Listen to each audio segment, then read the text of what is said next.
योभन्दा पहिला पनि पार्टीमा बसेर काम गर्नुभएको 8 नम्बरको हुनुहुन्छ अत्यन्तै कमिटेड साथी, यङ साथी। योभन्दा अघिल्लोपल्ट कमिटीमा बसेर असाध्यै मेहनत गरेर काम गर्नुभएको र काठमाडौँमा जुन युवाहरूलाई हामी पार्टीमा आकर्षित गर्नुपर्छ, पार्टीसँग जोड्नुपर्छ भनिरहेका छौँ, त्यसका निम्ति अत्यन्त उपयुक्त फेस रोमेल श्रेष्ठ सहसचिव उम्मेदवारको रूपमा हुनुहुन्छ। र अर्को सहसचिव उम्मेदवारको रूपमा हुनुहुन्छ प्राध्यापक डाक्टर अमिता प्रधान। प्राध्यापक डाक्टर अमिता प्रधान माइती बाल हुनुहुन्छ। त्रिशङ्कर कलेजमा हामीहरू सँगसँगै नेपाल विद्यालयसँग बसेर काम गर्नुभएको, अझ मभन्दा अगाडिदेखि नेपाल विद्यालयसँग बसेर काम गर्नुभएको। म त्रिशङ्कर कलेज जाँदै गर्दाखेरि अत्यन्त एक्टिभ मध्येको हामीहरू बिएससीमा जाँदै गर्दा बिएससीमा हुनुहुन्थ्यो, अत्यन्त एक्टिभ। जसले पछि माइक्रोबायोलोजीमा प्रोफेसनली पनि मलाई स्वास्थ्य मन्त्री हुँदै गर्दाखेरिको उहाँले ल्याउनु भएको आइडियाहरू, उहाँले ल्याउनु भएको प्रस्तावहरू, मलाई दिनुभएको सुझावहरू म अहिले पनि सम्झन्छु। प्राध्यापक डाक्टर अमिता प्रधान एकदम एउटा फुल्ली ट्रेन्ड एकाडेमिक, पिएचडी गर्नुभएको, माइक्रोबायोलोजिस्ट, आफ्नो क्षेत्रमा पनि अत्यन्त अब्बल, पढाइमा अब्बल, प्राज्ञिक क्षेत्रमा अब्बल, आफै अत्यन्त उत्कृष्ट काम गरेर आउनुभएको, प्राध्यापन गरेर आउनुभएको। र अहिले हामीले नै उहाँलाई तपाईँ जस्तो साथी एक्टिभ पोलिटिक्समा आउनुपर्छ भनेर अस्ति महाधिवेशन प्रतिनिधि पनि हुनुभयो, महिला सङ्घको पनि यहाँको नगरको पनि नेतृत्व गरिसक्नु भएको प्राध्यापक डाक्टर अमिता प्रधान जस्तो साथी अहिले सहसचिव उम्मेदवारमा हुनुहुन्छ। र अरू 65 जना कार्य समितिको सम्पूर्ण साथीहरू उम्मेदवार एउटा सेट सहित सबै तयार गर्नुभएको छ। अहिले राजकुमार दाइले त्यो नाम पढेर सुनाउनुहुन्छ। कृष्ण बानिया सबुज सभापति, राजकुमार कर्मी उपसभापति, गोवर्णन केसी उपसभापति, गोविन्द बुढासँगै सचिव, इन्द्रबहादुर थापा सचिव, रोमेल श्रेष्ठ सहसचिव र प्राध्यापक डाक्टर अमिता प्रधान सहसचिव हुनुभएको यो सेट र 65 जनाको सेट तपाईँहरूले भोलिको अधिवेशनमा यहाँ आदरणीय प्रकाश दाइलाई राखेर हामीले हाम्रो यो साथीहरूलाई हामीले अगाडि प्रस्तुत गरेका छौँ। मैले पनि पार्टीभित्रको आन्तरिक प्रतिस्पर्धा, उहाँले प्रतिस्पर्धा गर्ने साथी पनि हाम्रै साथी, हामी आफ्नो साथीको प्रतिस्पर्धा गर्ने, तर त्यो यहाँ उभिने साथीको पनि एउटा कारण होला। यहाँ उभिने साथीको एउटा कारण हो पार्टीमा परिवर्तन चाहिएको छ, पार्टीमा शुद्धिकरण चाहिएको छ, पार्टीलाई सुदृढ बनाउनु पर्नेछ, पार्टीमा जागरण चाहिएको छ, काङ्ग्रेसलाई बलियो बनाउनु पर्नेछ। कुनै बेला गणेशमानले लौरो टेकेर उभिँदै गर्दा सिङ्गो काठमाडौँ जसरी पछाडि कुद्यो। गगन कुमार थापाज्यूले जुन प्रस्ताव उहाँले चाहिँ राख्नुभयो कि यो चाहिँ अहिले चाहिँ यहीँबाट यही घोषणा सभाबाट उहाँहरू गएर यो चाहिँ आफ्नो उम्मेदवारी दर्ता चाहिँ गर्ने भएको कारणले गर्दाखेरि म हाम्रो चाहिँ गगनजीले प्रस्ताव गर्नुभएको हाम्रो पार्टी सभापतिको उम्मेदवार हाम्रो चाहिँ सबोज कृष्ण बानियाजीलाई म पूर्ण समर्थन गराउँदछु। त्यस्तै गरिकन उहाँको यो चाहिँ भोलि हुने निर्वाचनमा जो यो चाहिँ पदाधिकारीज्यूहरू हुनुहुन्छ, सदस्यज्यूहरू हुनुहुन्छ, उहाँहरूको पनि अब सबोजीलाई समर्थन गरिसकेपछि उहाँहरू सबैलाई यो होल्ड यो चाहिँ के छ भन्दाखेरि अब आउने 5 वर्षसम्म 4 वर्षसम्म यो चाहिँ काठमाडौँ जिल्लालाई चाहिँ नेतृत्व गर्ने सम्पूर्ण यो चाहिँ उम्मेदवारहरूलाई म चाहिँ समर्थन गर्न चाहन्छु। र समर्थन मात्र होइन, म तपाईँहरू सबैलाई आज यहाँ चाहिँ यो कार्यक्रममा उपस्थित हुनुभएका पार्टीका साथीहरू जो अहिले चाहिँ तपाईँहरू चाहिँ सबै आउनु सक्नु भएको छैन होला, नआएको खण्डमा पनि तपाईँहरू सबैले चाहिँ यो चाहिँ आजको यो घोषणा सभा सकिसकेपछि यो चाहिँ भोलिको चाहिँ निर्वाचनमा काठमाडौँ जिल्लाको यो चाहिँ जुन अधिवेशनमा यो चाहिँ 100% चाहिँ मत खसेको चाहिँ छ भनेर चाहिँ देखाउनको लागि तपाईँहरू आजकै दिनदेखि हुन त तपाईँहरू योभन्दा अगाडि पनि तपाईँहरू क्रियाशील भएर लागिराख्नै भएको छ, तर अब आजको दिन यो चाहिँ घोषणा सभा सम्पन्न भएदेखि नै तपाईँहरूले अब सबै कामहरू छोडेर यो चाहिँ आफ्नो मताधिकार प्रयोग गर्नुको लागि तपाईँहरू सबै एक्टिभिटी चाहिँ त्यसमा चाहिँ लाग्दिनु हुनुको लागि म चाहिँ अरू तपाईँहरू सबैलाई हार्दिक अपिल पनि गर्न चाहन्छु। म यो खास गरेर यो आज यो चाहिँ जुन घोषणा सभा छ हामीले चाहिँ सबोजीलाई नै फेरि चाहिँ रिपिट हामीले चाहिँ किन गर्नुपर्ने त भन्ने कुरा पनि म छोटकरीमा चाहिँ म राख्न चाहन्छु। सबोजीले योभन्दा अगाडिको यो चाहिँ जुन 13औं महाधिवेशनको क्रममा जिल्लाको चाहिँ सभापतित्व उहाँले चाहिँ जुन भनौँ न हामी सबैले चाहिँ उहाँलाई चाहिँ निर्वाचित गरिसकेपछि उहाँले आफ्नो चाहिँ कार्यकालमा यो चाहिँ के छ भन्दाखेरि जिल्ला कार्य समितिको हरेक बैठकमा उहाँले यो चाहिँ के हो भन्दाखेरि पार्टीको विधान र नियम सम्मत तवरले सबैलाई चाहिँ आफ्नो चाहिँ विचारहरू चाहिँ राख्न दिने र चाहिँ अन्तिममा चाहिँ सबैको छलफलबाट उहाँले चाहिँ एउटा चाहिँ निष्कर्ष निकाल्ने निचोड निकाल्ने डिसिसनमा जाने एउटा चाहिँ डेमोक्रेटिक पार्टीभित्र एउटा चाहिँ इन्टरनल डेमोक्रेटिक प्र्याक्टिसलाई उहाँले चाहिँ आफ्नो चाहिँ पुरा कार्यकालसम्म चाहिँ उहाँले चाहिँ निरन्तर रूपमा चाहिँ गरेको कारणले गर्दाखेरि पनि हामीहरूले यो चाहिँ कस्तो भन्दाखेरि लिडर्सहरूलाई इलेक्ट गर्दाखेरि हामीले चाहिँ के हो भन्दाखेरि इलेक्ट फेरि किन हामी गर्छौँ त भन्दाखेरि राम्रो पर्फर्मेन्स गरेको खण्डमा अटोमेटिकली हामी चाहिँ के हो भन्दाखेरि चोइस अरूभन्दा पनि यो चाहिँ जो गेस्टेड लिडर छ जसले चाहिँ हामीले चाहिँ जिम्मा दिँदाखेरि हाम्रो चाहिँ म्यान्डेट दिँदाखेरि म्यान्डेट बमोजिम काम गर्छ र हाम्रो भावनालाई सबैको भावनालाई समेटेर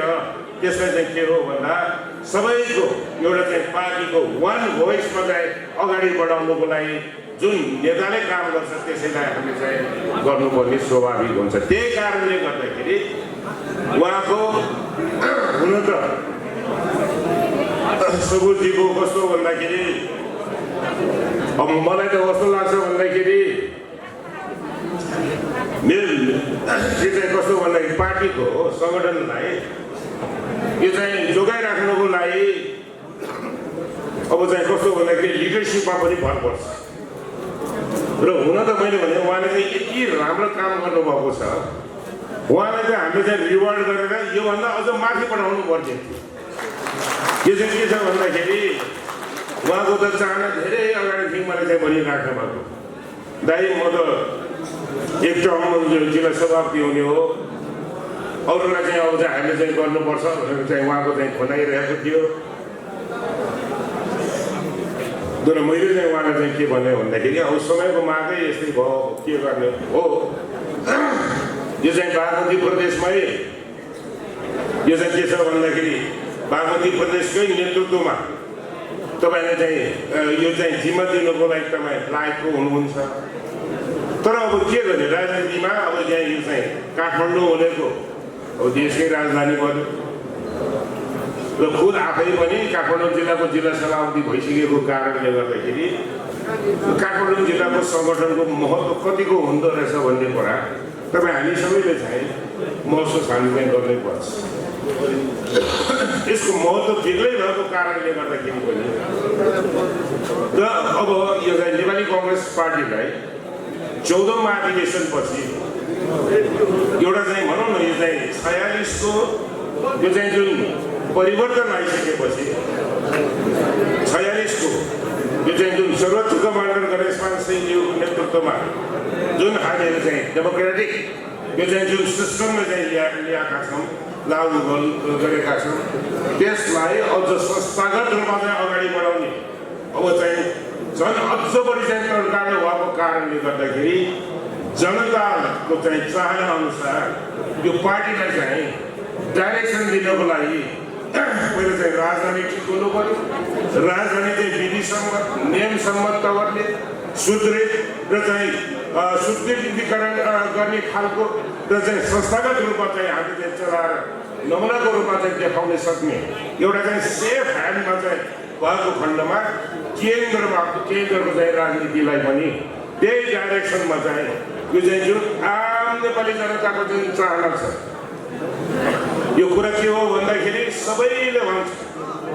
सबैको एउटा निष्कर्ष र निचोड के छ भन्दाखेरि जुन पार्टीको नेतृत्वमा यो चाहिँ संविधान सभाबाट यो चाहिँ सङ्घीय लोकतान्त्रिक गणतन्त्रात्मक समावेशी संविधान जारी गर्यो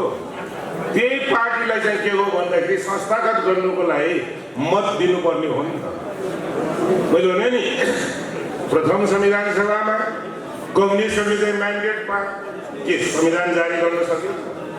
4-4 जना कम्युनिस्ट नेताहरूले चाहिँ यो चाहिँ नेतृत्व पालो प्रधानमन्त्री बने मन्त्रीहरू बने तर संविधान सभा प्रथम संविधान सभाबाट त संविधान त जारी गर्न सकेन नि। आखिरमा दोस्रो संविधान सभापछि हाम्रो चाहिँ आदरणीय तत्कालीन पार्टी सभापति सुशील कोइरालाजीको नेतृत्वमा हामीले कम्युनिस्टले जारी गर्न नसकेको संविधान त जारी गरेको हो। जारी गर्ने चाहिँ काङ्ग्रेसको नेतृत्वमा,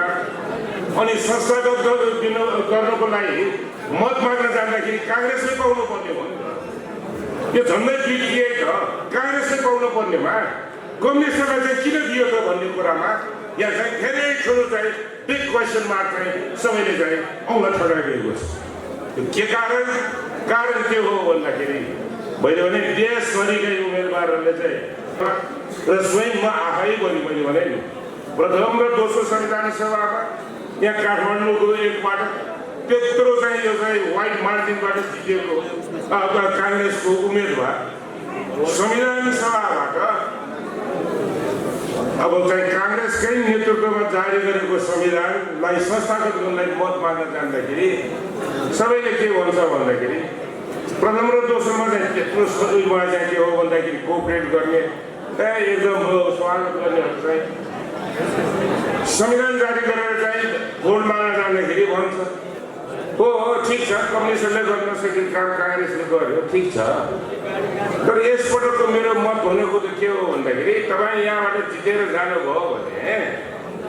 त्यही एक मतले चाहिँ काङ्ग्रेस चाहिँ बहुमत आयो भने त्यही काठमाडौँको एक सिटबाट काङ्ग्रेस बहुमत आयो भने प्रधानमन्त्री को तिम्रो अटोमेटिकली हाम्रो पार्टी सभापति हो भनेर नाक मुचाएर हामी विश्वास गर्दैन। यो एउटा चाहिँ हामीले भन्यो नि हामी त डेमोक्रेटिक पार्टी हो। डेमोक्रेटिक पार्टी हामी चाहिँ कसको लागि राजनीति गर्छ? हामीले के छ भन्दाखेरि जनतालाई यो चाहिँ केन्द्रबिन्दुमा राखेर चाहिँ हामी चाहिँ राजनीति गर्नुपर्छ। नेपाली जनताले दिएको सन्देशलाई नेपाली कङ्ग्रेस पार्टीका चाहिँ नेता र कार्यकर्ताहरूले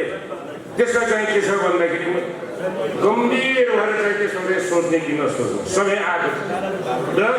केन्द्रको चाहिँ नेतृत्व यदि हामीले चाहिँ परिवर्तन गर्न सकेन भने मैले भने नि गएकोमा त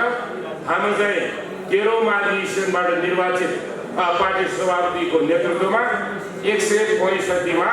के सिटमा चाहिँ झरेको पार्टी अब फेरि यसमा चाहिँ यदि हामीले चाहिँ सन्देश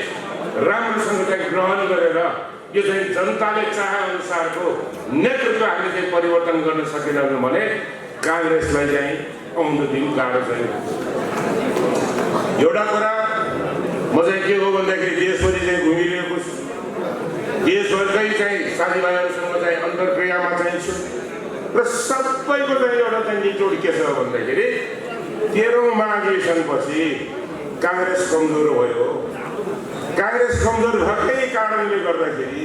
यो चाहिँ के हो भन्दाखेरि कम्युनिस्टहरूले चाहिँ दुस्साहस गर्न थाल्यो कि पार्लियामेन्टलाई 2 पटकसम्म यो चाहिँ डिजल्भ गर्ने त्यो दुस्साहस कहाँबाट आयो त भन्दाखेरि काङ्ग्रेस कमजोर भएको कारणले गर्दाखेरि यो चाहिँ दुस्साहस कम्युनिस्टहरूले चाहिँ गर्न थाल्यो। भन्नुको मतलब के हो त भन्दाखेरि काङ्ग्रेस कमजोर भयो भने त नेपालको डेमोक्रेटिक सिस्टम पनि खल्लिन सकिने रहेछ भन्ने त के चाहिँ के छ भन्दाखेरि हाम्रो चाहिँ हालसालको चाहिँ घटनाक्रम राष्ट्रिय राजनीतिमा भएको घटनाक्रमबाट त हामीले चाहिँ एउटा चाहिँ निचोड निकाल्न सकिन्छ। त्यो कारणले गर्दाखेरि अब आउने दिनमा यो चाहिँ 14औं महाधिवेशन जनताले चाहिँ चाहेको भावनाले चाहिँ हामीले चाहिँ के हो भन्दाखेरि मूर्त रूप दिने भनेको 14औं महाधिवेशनमा यो चाहिँ के हो भन्दाखेरि जनताले चाहेको बमोजिमको जुन परिवर्तन हो त्यो परिवर्तनलाई साकार गर्नुको लागि अब हामीले सबैले चाहिँ काम त्यतातिर चाहिँ लाग्नुपर्छ भन्ने कुरा म यहाँ तपाईँहरूलाई चाहिँ भन्न चाहिँ चाहन्छु। यो कुरा नेतृत्व परिवर्तनको कुरा चाहिँ आइरहेको छ र नेतृत्व परिवर्तन किन त भन्दाखेरि पार्टीलाई विधि सम्मत नियम सम्मत र चाहिँ के भने संस्थागत रूपमा चाहिँ अगाडि बढाउनु पर्ने भएको कारणले गर्दाखेरि अनुभव भएका बोकेका पार्टीलाई राम्रो चिनिएको डेमोक्रेसीमा चाहिँ के छ भन्दाखेरि क्राइसिस पर्दाखेरि अड्न सक्ने नेताहरूलाई नै हामीले चाहिँ एउटा चाहिँ राम्रो टिमलाई अब हामीले आउने 14औं महाधिवेशनमा नेतृत्व परिवर्तन गरेर जनताको मत अभिमतमा चाहिँ लिने र आउने निर्वाचनपछि काङ्ग्रेसले चाहिँ पूर्ण एउटा चाहिँ के छ भन्दाखेरि 5 वर्षको कार्यकाल चाहिँ सकाएर यो चाहिँ जुन इकोनोमिक ट्रान्सफर्मेसन जुन यो चाहिँ भनौँ न 46 सालको जनआन्दोलनपछि यो चाहिँ 46 का सर्वोच्च कमान्डर गणेशपाल सिंहज्यूले चाहिँ भन्नुभएको यो चाहिँ जुन विचार हो राजनीतिक क्रान्ति सफल भएको छ प्राप्त अधिकारहरूलाई चाहिँ जगेर्ना गर्नको लागि आर्थिक क्रान्तिको चाहिँ आवश्यकता छ भनेर चाहिँ जुन उहाँले चाहिँ उद्घोष गर्नुभएको थियो। अहिले पनि यो संविधान सभाबाट संविधान जारी गरिसकेपछि संविधान सभाबाट जारी गरेको संविधानबाट चाहिँ प्राप्त गरेका अधिकारहरूलाई चाहिँ सुरक्षित गर्दै संविधान सभाबाट पारित भएका यो चाहिँ जुन सङ्घीय लोकतान्त्रिक गणतन्त्रात्मक संविधान हो त्यसलाई चाहिँ संस्थागत गर्नुको लागि झन्डै द्वितीय बहुमत प्राप्त गरेको कम्युनिस्ट सरकारले के गर्यो के सङ्घीयतालाई यो चाहिँ के हो भन्दाखेरि आवश्यक यो चाहिँ सङ्घीय कानुनहरू बनाएर यो चाहिँ प्रादेशिक सरकार र चाहिँ यो चाहिँ स्थानीय सरकारहरूलाई चाहिँ दिनुपर्ने अधिकार दिलाउनुमा चाहिँ यो सरकारले चाहिँ पटक्कै वास्तव नगरेको कारणले गर्दाखेरि जनताको मनमा के भ्रम पर्यो भन्दाखेरि साथै सङ्घीयता त आउने हो र लागू भएको हो र भन्ने चाहिँ कुरा भएको हुनाले अब काङ्ग्रेसले आउने निर्वाचनबाट आफ्नो नेतृत्वमा जारी गरेको संविधानलाई संस्थागत गर्नको लागि आवश्यक सङ्घीय कानुनहरू चाहिँ बनाएर यो चाहिँ विकास निर्माणको कामहरू चाहिँ अगाडि बढाउनमा काङ्ग्रेस अगाडि बढ्छ। काङ्ग्रेसले चाहिँ यो चाहिँ जुन आर्थिक क्रान्ति यो चाहिँ जुन हरेक नेपालीको चाहिँ जुन चाहना छ हरेक नेपालीको चाहना के छ भन्दाखेरि प्राप्त अधिकारहरूलाई चाहिँ हामी चाहिँ अनुभव गर्ने महसुस गर्ने चाहिँ त्यो चाहिँ हुनु पर्यो वातावरण तयार हुनु पर्यो र चाहिँ आउँदो दिनमा हरेक नेपालीको जीवन र जीवकोपार्जन अलिक सहज होस् भन्ने चाहिँ चाहना छ। त्यो सहज गर्नुको लागि अब हामी चाहिँ आर्थिक कार्यक्रमहरू नीतिहरू अनि चाहिँ अगाडि ल्याउनु पर्ने छ। त्यो ल्याउनुको लागि पनि यो चाहिँ नेतृत्वको परिवर्तनको आवश्यकता छ र चाहिँ नेतृत्वको परिवर्तनको आवश्यकता यो चाहिँ के हो भने पार्टीलाई चाहिँ संस्थागत गरेर आउने चुनौतीहरूलाई चाहिँ प्रभावकारी ढङ्गले त्यसलाई चाहिँ के भन्दाखेरि त्यसलाई चाहिँ सम्बोधन गर्न सक्ने एउटा चाहिँ सक्षम पार्टीको रूपमा हामीले चाहिँ यो पार्टीलाई चाहिँ अगाडि बढाउनु पर्ने भएको हुनाले यसमा हामी सबैले यो चाहिँ भोलि जुन निर्वाचन हुँदैछ यहाँ चाहिँ प्रश्न के छ भन्दाखेरि अब हुन त यो चाहिँ डेमोक्रेटिक पार्टी हो डेमोक्रेटिक स्टाइल त हुने राम्रै कुरा हो तर काङ्ग्रेसको अब हाम्रो चाहिँ पार्टी कस्तो छ भन्दाखेरि आफूले भनेअनुसारको नतिजा नआएपछि अनि चाहिँ जहिले पनि गोलमाल गर्ने टाइपको त्यो चाहिँ के छ भन्दाखेरि यो चाहिँ प्र्याक्टिस रहेको छ। मैले भने नि म आफू यो चाहिँ अधिवेशनबाट जिल्ला सभापति निर्वाचित भइसकेपछि एक थरीले चाहिँ जो भाग लिनुभयो पराजित हुनेहरूलाई चाहिँ स्वीकार गर्ने तयार भयो। यही कारणले गर्दाखेरि काठमाडौँ जिल्लामा चाहिँ धेरै यो चाहिँ के छ भन्दाखेरि सङ्गठनमा जुन रफ्तारबाट चाहिँ अगाडि बढ्नुपर्ने हो त्यसमा अलिकति तलमाथि भएको कारण पनि थियो। तर मैले भने भोलिको यो चाहिँ जुन निर्वाचन छ जुन अधिवेशन छ त्यो रिजल्ट आइसकेपछि त्यो रिजल्ट तपाईँहरूले आफ्नो चाहिँ मत दिँदाखेरि सोच्ने भनेको कुरा के हो भन्दाखेरि हामीहरूले काठमाडौँ जिल्लामा यही जन्मेर यही हुर्केर यही राजनीति गरेर के तपाईँहरू चाहिँ काठमाडौँको यो चाहिँ के हो भन्दाखेरि यो चाहिँ पहिचानलाई तपाईँहरूले चाहिँ यसलाई चाहिँ सम्हालेर लगाउन चाहिँ चाहनुहुन्छ कि त्यो पहिचान भनेको केही होइन क्षेत्र पार्टी चाक्सीबारी भनेको हामीले जान्दैनौँ भन्ने त्यस्ता चाहिँ के छ भन्दाखेरि गैर जिम्मेदारी यो चाहिँ काङ्ग्रेसले चाहिँ के काङ्ग्रेस नन काङ्ग्रेसले पनि गर्न नसक्ने त्यसमा चाहिँ विचार बोक्ने त्यस्ता चाहिँ तिनका चाहिँ तपाईँहरूले चाहिँ दिनुहुन्छ त्यो तपाईँहरूको चाहिँ हातमा तपाईँहरू चाहनुहुन्छ यो चाहिँ पार्टीलाई चाहिँ संस्थागत गरेर अगाडि बढाउन चाहनुहुन्छ के तपाईँहरूले चाहिँ आउने दिनहरूको चाहिँ चुनौती सशक्त रूपमा चाहिँ सामना गर्न सक्ने पार्टीको रूपमा गर्ने यो जहिले पनि के हो भन्दाखेरि 8औं महाधिवेशनदेखि म जिल्ला सभापति भएपछि यो चाहिँ विरोध गर्ने त्यो चाहिँ जुन बिउ हो त्यो बिउ अझ पनि बाँकी छ र भोलिको निर्वाचनबाट त्यसमा चाहिँ खराब बिउलाई चाहिँ समाप्त गर्ने दिन आएको कारणले गर्दाखेरि तपाईँहरूले मत तपाईँहरूको चाहिँ हातमा चाहिँ लिँदाखेरि थाहा राख्दाखेरि त्यसैले चाहिँ सम्झेर चाहिँ तपाईँहरूले चाहिँ भोट हाल्नु होला र म यति भन्दै म फेरि पनि हाम्रो चाहिँ सबोजी जो अहिले चाहिँ फेरि उहाँले चाहिँ अर्को यो एक टर्मको लागि यो चाहिँ जुन उहाँको चाहिँ नेतृत्वमा पदाधिकारी र सदस्यहरूको चाहिँ जुन यो चाहिँ नोमिनेसन फाइल गरिसकेपछि सबैले चाहिँ यो चाहिँ फेरि तपाईँहरूले यो चाहिँ नथान्नुहोस् यो राजनीति हो राजनीतिमा त खेल भनेको हुन्छ त्यो के भन्दाखेरि भर्खरै हाम्रो चाहिँ टिमकाजी साक्षी त धेरै वर्षपछि काठमाडौँ महानगर समितिको अधिवेशन भएको हो त्यो अधिवेशनको टाइममा पनि तपाईँहरूले चाहिँ चहल पहल के भएको भन्ने कुरा त देख्नु भएको छ नि यहाँ त के छ भने पार्टीभित्र डेमोक्रेटिक पार्टी भनेर भन्नु तर एउटा कुरा के हो भन्दाखेरि डेमोक्रेटिक पार्टीभित्र डेमोक्रेटिक एक्सर्साइजमा भाग लिँदाखेरि यो चाहिँ के छ भन्दाखेरि यो चाहिँ इथिक्समा पनि त सबै बस्नु पर्यो नि त यहाँ अनहेल्दी प्र्याक्टिस चाहिँ गर्नु भएन र म चाहिँ के भन्छु भन्दाखेरि कसैले पद दिएला कसैले अरू केही थोक दिएला तर के हो भन्दाखेरि त्यो के पर्मनेन्ट हुन्छ तर एउटा कुरा म सबै साथीहरूलाई चाहिँ के भन्न चाहन्छु भन्दाखेरि तपाईँहरूको गतिविधि जुन छ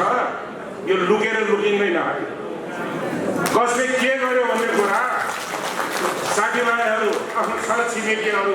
सबैले चाहिँ त्यसको चाहिँ मूल्याङ्कन गरिरहेको हुन्छ त्यो कारणले गर्दाखेरि तपाईँ हामी सबैले भोट हाल्दाखेरि यो 14औं महाधिवेशनको केन्द्रीय यो चाहिँ जुन अधिवेशनलाई प्रभावित हुने गरिकन यो चाहिँ के हो भन्दाखेरि हाम्रो पक्षमा यो चाहिँ जो विधि सम्मत नियम सम्मत संस्थागत रूपमा पार्टीलाई सुदृढ गर्न चाहन्छ जो पार्टीलाई शुद्धिकरण गर्न चाहन्छ र आउने चुनौतीहरूलाई चाहिँ प्रभावकारिताहरूलाई चाहिँ साझा गर्न चाहन्छ त्यसको पक्षमा चाहिँ तपाईँहरूले चाहिँ दिएर एउटा चाहिँ मेसेज भोलिको चाहिँ निर्वाचनबाट चाहिँ तपाईँहरूले दिनुपर्छ र यो चाहिँ जो भनौँ न चुनाव उठ्नको लागि मात्रै उठेको रहेछ यो चाहिँ फलानु भन्ने चाहिँ कुरालाई साबित गर्ने एक किसिमले चाहिँ तपाईँहरू सबै लाग्दिनु म चाहिँ हाम्रो चाहिँ सबोजीलाई र उहाँको चाहिँ टिमलाई मेरो चाहिँ पूर्ण समर्थनका साथ म चाहिँ